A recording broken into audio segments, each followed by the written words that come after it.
જય શ્રી કૃષ્ણ। રોજની માફક આજે પણ એક શોર્ટ વિડીયો પરીક્ષાલક્ષી માહિતી, ઘટના વિશેષ હોય, વ્યક્તિ વિશેષ હોય કે પરીક્ષા માટે ઇમ્પોર્ટન્ટ પોઈન્ટ, દરેક વિષયનું મિશ્રણ આપણે ગણિત હોય, ગુજરાતી હોય, અંગ્રેજી હોય, સાંસ્કૃતિક વારસો હોય, ઇતિહાસ હોય, બંધારણ હોય, આમ દરરોજ થતા વિષય પર આપણે એક સ્ટોપ મૂક્યો છે।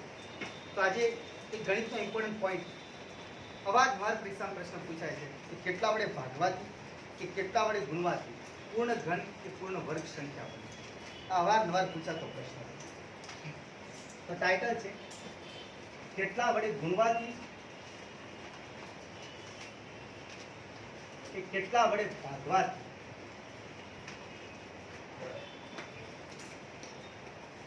પૂર્ણ વર્ગ કે પૂર્ણ ઘન સંખ્યા બને।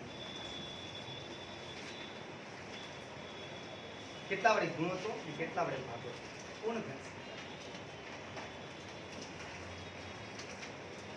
પહેલા બે શબ્દો છે પૂર્ણ વર્ગ અને પૂર્ણ ઘન। પૂર્ણ વર્ગ સંખ્યા એને કહેવાય કે જેનું વર્ગમૂળ નીકાળો અને આપણે n ગણમાં જોવા મળે, બરાબર।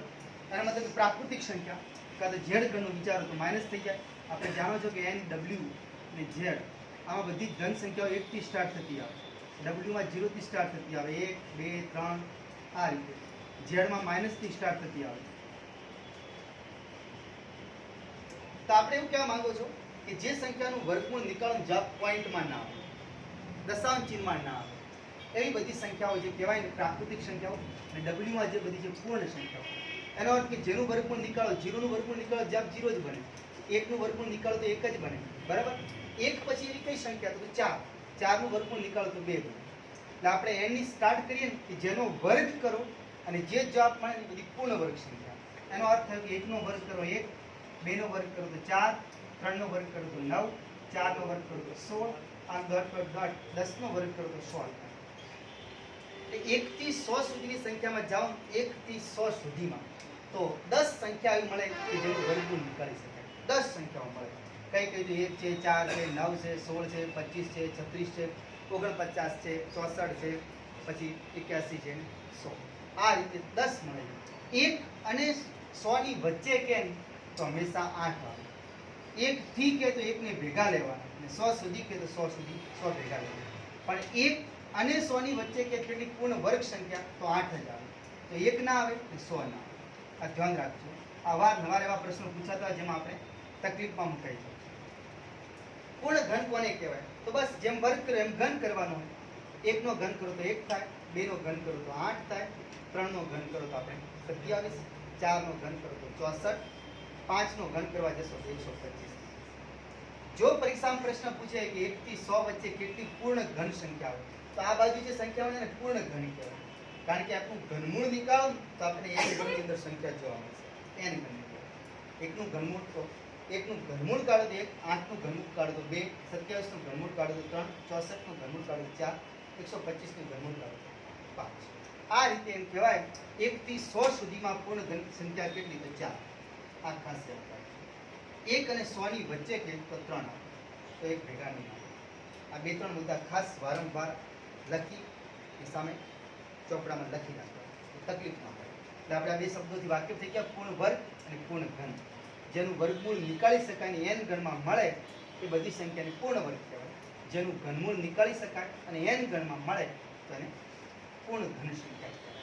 તો આપણે પ્રશ્ન એવો પૂછ્યો કે કેટલા વડે ગુણવાથી કે ભાગવાથી સંખ્યા પૂર્ણ વર્ગ બને કે પૂર્ણ ઘન બને, આ આપણે મેળવવું છે। તો શોર્ટકટ હંમેશા યાદ રાખો, પૂર્ણ વર્ગ કીધું છે, વર્ગનો મતલબ થાય જોડી બનવી જોઈએ, 2, દરેક વસ્તુ જોડીમાં હોવા જોઈએ। બગડા હોય તો 2 હોવા જોઈએ, પાંચડા હોય તો 2, પછી તમે 4 થઈ ગયા તો 4 નો કોઈ ફરક ના પડે, 2 ગુણ્યા 2 એટલે બીજી જોડી બની ગઈ 2 ગુણ્યા 2, આ ધ્યાન કરજો ખાસ, બરાબર। પણ હવે એવી સંખ્યા હોય કે જેમાં બગડા ગુણ્યા બગડા 2 બની ગયા અને આ બીજા 3 બગડા વધ્યા તો કોઈ ફરક નહીં પડતો, આ બગડાની 2 જોડી બની ગઈ, આ ભાઈ એક વધેલો છે। એટલે હવે તમને એમ કે આ જે સંખ્યા આપેલી, ધારો કે આપણે એનો કર્યું 2 દુ 4, તો 2 દુ 4, 4 ચોક 16, 16 દુ 32 છે આપણી જોડે। આ 32 ના આપણે અવયવ પાડ્યા તો આપણે આવું મળ્યું કે 2 2 ની જોડી બની તો 16 દુ 32, 8 દુ 16, 4 દુ 8, 2 દુ 4 અને 2 એકા 2। તો આ 2 2 ની જોડી બની ગઈ, આ 2 2 ની જોડી બની ગઈ, એક બગડો વધ્યો। હવે આપણે ખાલી પરીક્ષામાં પ્રશ્ન પૂછે 32 ને નાનામાં નાની કઈ સંખ્યા વડે ગુણવાથી પૂર્ણ વર્ગ બને, તો અહીં એક બગડો ખૂટે છે, તો નાનામાં નાની સંખ્યા 2 થઈ ગયું. હવે એમ પૂછે કે 32 ને નાનામાં નાની કઈ સંખ્યા વડે ભાગવાથી પૂર્ણ વર્ગ બને, તો બગડાને દૂર કરો એટલે ભાગવું. આ બગડો ઉડી ગયું, તો દૂર થઈ ગયું, તો એ જવાબ શું આવે? 2. રહી ગયું યાદ?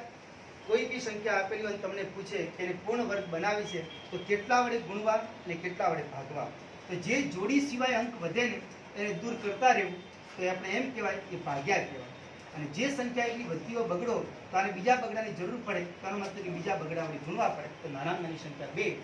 હવે આપણે જાણો છો 32 ને નાનાની સંખ્યા 2 વડે ગુણો તો આપણે સમજી કે 64 થાય, અને 64 એ પૂર્ણ વર્ગ સંખ્યા છે, કારણ કે 8 નો વર્ગ કેટલો થાય? આ ખબર ના પડે, 3 જોડીઓ બની ગઈ, આ 2 ની જોડી, આ 2 ની જોડી, આ 2 ની જોડી, તો અહીંથી લીધા 2, આ 2, આ 2, તો 2 દુ 4 દુ 8, 64 નું વર્ગમૂળ આપણે મળી. પૂર્ણ વર્ગ સંખ્યાને કેટલા વડે ગુણવાથી કે તો જે જોડીમાં અંક ખૂટે એના વડે ગુણી દેવા, ભાગવાનું કે જે જોડી વધી હોય એના વડે ભાગી દેવા. આ સીધો હિસાબ. આવું ઘનમૂળ માટે પણ થાય. હવે ધારો કે પરીક્ષામાં આપણે એમ આપ્યું કે 150 છે, 150 ને કેટલા વડે ગુણવાથી એ પૂર્ણ વર્ગ સંખ્યા બને, આ આપણે કરવું છે. 150 તો આપણે ચાવીઓથી વાકેફ છો. સૌથી પહેલા 2 ની ચાવી લાગુ પાડવી, 2 ના પડે તો 3 ઉપર જવું, 3 ઉપર ના લાગુ 5 ઉપર, 5 ઉપર 7 ઉપર, 11 ઉપર, આ રીતે ટ્રાય કરો.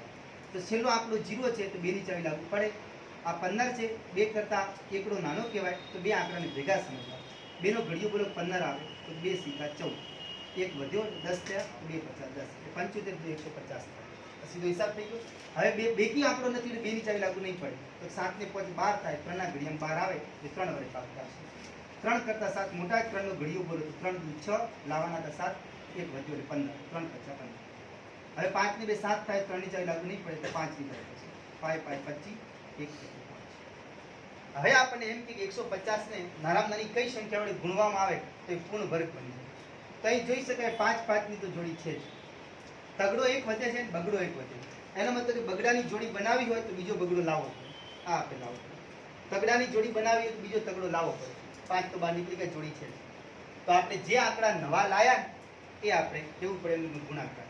તો અહીં બગડો એક લાવ્યો, અહીં તગડો લાવ્યો, તો આનો મતલબ એ થયો કે જો 150 ને 2 તરી 6 વડે ગુણવામાં આવે તો આ સંખ્યા આપોઆપ પૂર્ણ વર્ગ સંખ્યા બની જાય. રેડી? કારણ કે 150 ને 6 વડે ગુણશો એટલે 900 થશે, અને 900 એ કોનું વર્ગ? 30 નું, તો 900 બની જાય. કારણ કે 150 ગુણ્યા 6 900 થયા. 900 નું જો વર્ગમૂળ કાઢવામાં આવે તો આપોઆપ 900 નું વર્ગમૂળ ના ખબર પડે તો 900 ને લખાય 9 ગુણ્યા 100, એકદમ ઈઝી થઈ ગયું. 9 નું વર્ગમૂળ થાય 3, 100 નું વર્ગમૂળ થાય 10, 10 કરી 30 અને જવાબ આવી. બરાબર? એટલે ગુણવાનું કે ભાગવાનું કે જોડી સિવાયના જે આંક વધે એને પિક્ચરમાંથી દૂર કરી દે તો ભાગાકાર કહેવાય, અને ઉમેરવા પડે, ગુણવા પડે તો એ સંખ્યાનો જે ગુણાકાર થાય એ આપણો જવાબ. હવે જો તમને એમ કીધું કે 150 ને નાનામાં નાના કઈ સંખ્યા વડે ભાગવામાં આવે તો પૂર્ણ વર્ગ બની જાય, તો જે આંકડા વધ્યા એને દૂર કરવા પડે. આ બગડા નવા લાયા હતા એની જગ્યાએ જે આંકડા જોડી વગરના હતા એમને દૂર કરી દો, તો જે દૂર કરીને ગુણાકારમાં લખવા પડે, બગડો નીકળી. તો આનો અર્થ થયો કે બગડાને તગડા પર ચોકડી મારી દઉં તો જે સંખ્યા મળશે 5 5 25, આ પૂર્ણ વર્ગ બની ગયું. ઉતર્યું પરફેક્ટ? આ મગજમાં ખાસ યાદ રાખજો તો નહીં આવે. એક ઘન પૂર્ણ ઘનનું ઉદાહરણ.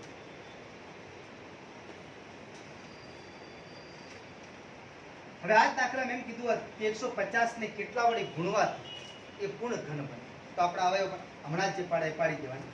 150 છે તો આપણે લખી દઉં 75 દુ 150, 25 તરી 75, 5 5 25, 5 5. ઘનની વાત આવે તો 3 3 ની જોડી બનાવવાની. અહીં આપણે લખ્યું કે 150 બરાબર બગડો છે, તગડો છે, પાંચડો છે અને પાંચડો છે. જો હવે વિચાર કરો, બગડો એક છે એનો મતલબ કે 2 બગડા લાવવા પડશે તો જ 3 બગડાની જોડી થાય. તગડો એક છે તો 2 તગડા ખૂટે છે, પાંચડા 2 છે તો 1 પાંચડો ખૂટે છે. આ બધાનો ગુણાકાર કરો, જે જવાબ આવે નાના નાની સંખ્યા વડે ગુણો ને તો પૂર્ણ ઘન બને. મતલબ 2 દુ 4, 3 તરી 9 ગુણ્યા 5. હવે આપણે કહી શકો 5 ચોક 20, 20 નવા 180. આનો મતલબ એમ થયું કે 150 ને નાનામાં નાની 180 વડે ગુણવામાં આવે તો આ સંખ્યા પૂર્ણ ઘન બની જાય. ફરી બોલું, પૂર્ણ ઘનની વાત આવે તો 3 3 ની જોડી બનાવવી પડે. 3 3 ની જોડી બને તો જ પૂર્ણ ઘન કહેવાય. અહીં 1 2 3 ની જોડીમાં નહોતું. પાંચરાએ 2 હતા, તગડો 1 જ હતો, બગડો 1 જ હતો. તો આનો મતલબ કે બગડો 1 હતો તો 2 બગડાની જોડીની જરૂર પડી. તો આ 2 1 આ 3 થઈ ગયા. એકલો તગડો હતો તો 2 તગડાની જરૂર પડી. જે જરૂર પડે નીચે લખતા રહેવાનું, ગુણાકાર કરી તો આપણે ખબર પડી જાય. અહીં પાંચરા 2 હતા તો એક પાંચરો ખૂટે છે, કારણ કે પૂર્ણ ઘન એટલે 3 વસ્તુ લાવવી પડે ઘન. જે સંખ્યાઓ આપણે નવી એડ કરી છે એનો ગુણાકાર કરી દેવાનો. તો કે 2 દુ 4, 3 તરી 9, 4 9 36, 36 50 180. 180 વડે ગુણવામાં આવે તો આ સંખ્યા આપોઆપ પૂર્ણ ઘન બની જાય. હવે જો આપણને એમ કે આ સંખ્યાને કેટલી નાના નાની સંખ્યા વડે ભાગવામાં આવે તો પૂર્ણ ઘન બની જાય. પૂર્ણ ઘન બનાવવાનો મતલબ કે જોડી વગરના બધા આંકડા દૂર કરી દો. તો આ બધા જોડી વગરના છે, આ બધા દૂર કરો એટલે 150. અને 150 ને 150 વડે ભાગો, જવાબ શું આવે? તો 150 ને નાના નાની 150 વડે ભાગવામાં આવે તો એક સંખ્યા પૂર્ણ ઘન બની જાય. જે આંકડા જોડીમાં નથી એ બધાને દૂર કરી દો એટલે આપોઆપ આપણો જવાબ મળી જાય. એક દાખલો પરીક્ષામાં પૂછાય જ છે. તલાટી હોય, સચિવાલય હોય, જીપીએસસી હોય, કોઈ પણ પરીક્ષા આપો. રેડી? કોઈ ક્વેરી ના હોય તો પૂછીએ. એક દાખલો વળી લઈએ આપણે ઉદાહરણ. ફરી બોલું, 150 ને નાના નાની કઈ સંખ્યા વડે ગુણવામાં આવે તો પૂર્ણ ઘન બને? તો જે આપણે લખ્યું 180 વડે. અને 150 ને નાના નાની કઈ સંખ્યા વડે ભાગવામાં આવે તો આપોઆપ પૂર્ણ ઘન બની જાય. તો 150 ની બધા જ આંકડા જોયા, એક કે જોડીમાં નહોતું. જોડીમાં નથી તો બધાને દૂર કરવા પડે. દૂર કરવો ગુણાકાર કરવાનો. તો આ બધાનો દૂર કરીને ગુણાકાર કર્યા તો 150 થયા. તો 150 વડે ભાગી તો એક જવાબ મળે, એક એ પૂર્ણ ઘન છે. સીધો હિસાબ છે. રેડી? એક સંખ્યા તો આપણે વળી લઈએ અંદાજ.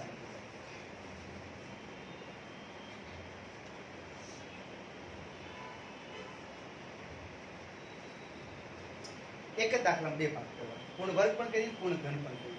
રેડી? એટલે કોઈ તકલીફ જ ના. હવે જો આપણે એમ કીધું 200 છે, 200 ને કઈ નાના નાની સંખ્યા વડે ગુણવામાં આવે તો એ પૂર્ણ વર્ગ બને. અને 200 ને કઈ નાના નાની સંખ્યા વડે ભાગવામાં આવે તો પૂર્ણ વર્ગ બને. તો આપણે 200 આવે. આ બાજુ પૂર્ણ વર્ગનો ખાનો છે, આ બાજુ પૂર્ણ ઘનનો ખાનો છે. આ એક યાદ રાખો. એક બાજુ પૂર્ણ વર્ગ, એક બાજુ પૂર્ણ ઘન. તો 200 ના હવે પાડી દો. એકવાર પાડવાના વધો ના આવે. 2 કી આંકડો છે, 2 વડે ભાગ ચાલશે. 2 1 2, બાકીના 2 0. 2 કી આંકડો છે એટલે સમજી તો 50 નું 100. ફરી 2 કી આંકડો 25 નું 50. 5 5 25, 1 25 5. રેડી? તારો મતલબ થયો 200 ને આમ લખી શકાય. બગડા કેટલા હે તો 3 બગડા. પાંચડા કેટલા તો 2 પાંચડા. રેડી?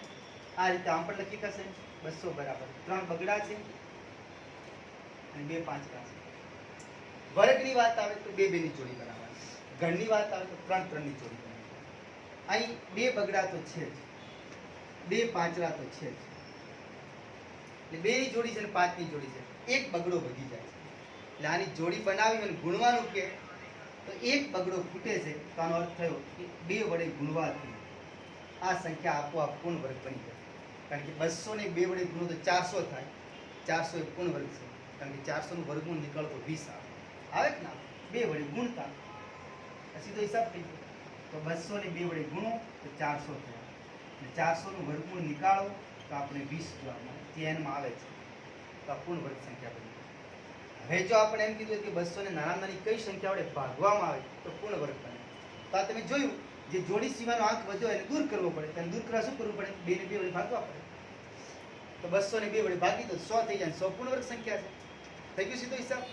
જોડી સિવાયના જે અંક વધે એને ભાગી દેવા, જોડી સિવાયના અંક વધે એને ગુણી દેવા. આ જવાબ. તો અહીં પણ કરશો. અહીં બગડાની 3 જોડીઓ થઈ ગઈ, પણ પાંચડામાં નથી થતું, 2 જ છે. બગડાની 3 જોડી થઈ ગઈ, પણ પાંચડાની 2 જ છે એટલે એક પાંચડો ખૂટે. જો આપણે એમ કે 200 ને નાના નાની કઈ સંખ્યા વડે ગુણવામાં આવે તો એ પૂર્ણ ઘન બને તો 5 વડે ગુણવા પડે. અને આપણે જાણો છો 200 ને 5 વડે ગુણો 1000 થઈ જાય. 1000 એ પૂર્ણ ઘન સંખ્યા છે, કારણ કે 1000 નું ઘનમૂળ છે 10. આવી ગયા? સીધો હિસાબ.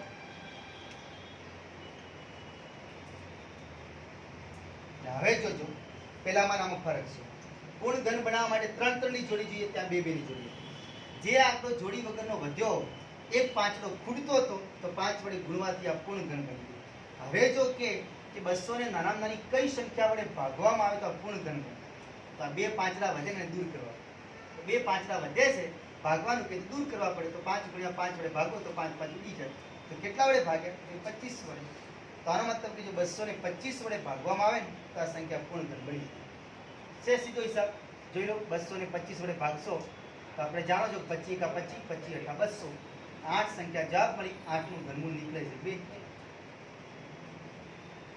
દાખલાનું સોલ્યુશન થઈ ગયું.